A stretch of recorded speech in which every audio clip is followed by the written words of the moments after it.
Nemos. Check out the backyard though. Isn't that awesome? Beautiful. We're gonna go into the fish mechanical room now. So, all right, so we're gonna head into the fish mechanical room and take a look at what's behind the fish tank. This is a amazing room that he can house anything he needs. We've got the sink to rinse media, rinse the skimmer, the fridge and freezer for our fish food, but more importantly, the beauty of what we have back here. This is what I spent a week doing down here in Naples. We did all of this plumbing work with Schedule 80 plumbing.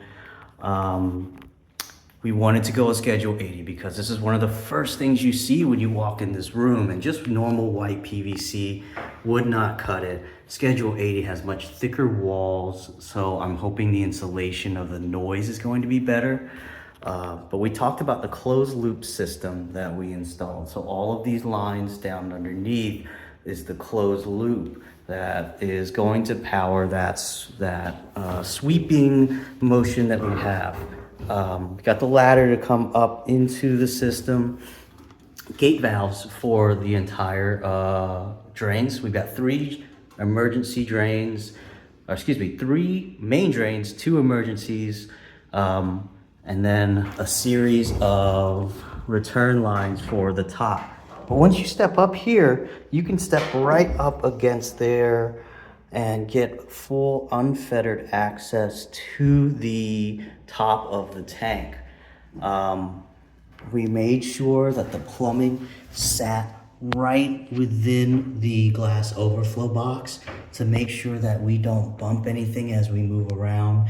The valves are a little elevated so we don't kick them. There's a nice little natural toe kick that happens with that plumbing, but look at how much plumbing work was done.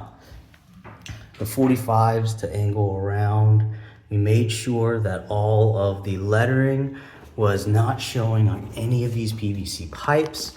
We buffed and polished every bit of that pipe to give it a nice brand new shine. We came up with this ingenious extruded aluminum plumbing holder to make sure that the pipes are supported throughout and they are perfectly level. And look how much plumbing is going through this corner. So these lines are for the smaller tank, and then these lines that I yet to run are for the larger tank. And we're gonna make sure that everything is nice and easy to access, except for that valve. That valve's annoying, but that's just the water change valve, and we can still close it if we need to, but it'll be a different valve anyways. We went with the long sweep 90s to help with flow rates and help with noise and just keeping that water nice and calm as it flows through the pipes, because one of the other requirements that I have with this tank is that it has to be whispered, quiet. And what we had before was the MP40s and MP60s, and those actually made a lot of noise. They would give a hum, a whine, and when we had them on the bottom of the tank, it was next to impossible to service. So going with a nice quiet closed loop, that means that there are no power heads inside the tank, no wires, no magnets to deal with. I'm hoping that that limits the amount of maintenance that has to happen with those. I mean, when you have to maintain 12 MP40s and 60s, that's just a lot of work. I came up with these nice adjustment to the lock lines, how we brought them into the bulkhead instead of having them get screwed into the bulkhead. So I'll show you an example of that here.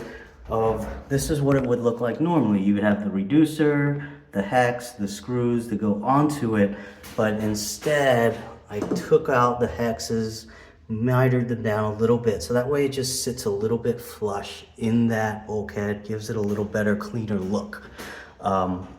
We went through and we siliconed the rims of all of these bulkheads. So we didn't silicone the O-ring itself, because that's not right, but we siliconed the rim in hopes that we get a little extra protection against any leaks on those bulkheads.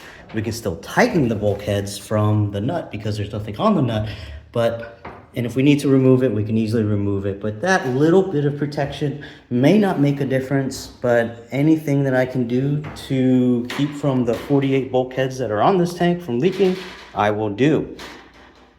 But this is the back of the mechanical. This has got all of the plumbing that runs, and it's gonna run along this wall, and it's going to come out here. This is where the sump for the Predator tank will sit. We've got a sump here for the main reef tank.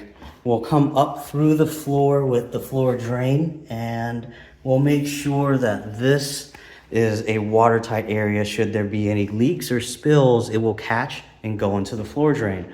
We'll have that plumbing running along that wall, along down this wall. We'll have the electronics over on the wall as well. So I'm hoping that this is a nice, clean, and efficient aquarium for him to take care of. Now underneath here, we're gonna have the water mixing station tank. It's gonna run along this entire bottom here, and then we're gonna go ahead and mix the salt water with that, and then he'll be able to do his water changes by turning a couple valves to drain the tank, turning a couple valves to fill it back up again. We've got the emergency floor drain that's here, the RO line, and this is actually pretty cool. So that is a pressurized RO line. So he's gonna be able to spray down the skimmer, his equipment, even the sump a little bit without having to worry about using tap water or any chlorine issues there. But this is going to be where I'm going to be living for a while as we get this system plumbed up and ready to go. So if you guys want to keep up with the happenings of this tank, give me a like, give me a subscription, follow Nemo's Reef, because we are the best at doing these crazy elaborate builds. Till next time.